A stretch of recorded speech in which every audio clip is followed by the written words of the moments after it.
এগুলো উন্নতি হচ্ছে না অবনতি হচ্ছে? এগুলো কখনো উন্নতি হতে পারে না, এগুলো কখনো অবনতি হতে পারে, অবনতি এগুলো। সুতরাং মাদ্রাসার শিক্ষক মণ্ডলী, সম্মানিত আসাতিজা ইকরাম, তাদেরকেও আমরা বলবো যে পরবর্তীতে এই বক্তব্য আপনাদের কানে যাবে, আপনারা শুনবেন।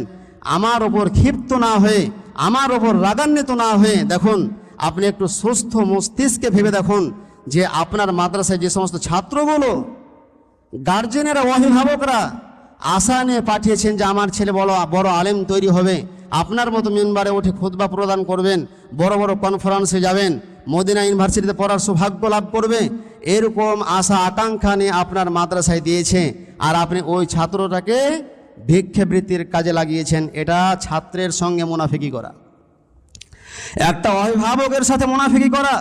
সুতরাং এই নীতি, এই আদর্শ থেকে আমাদেরকে ফিরে আসতে হবে।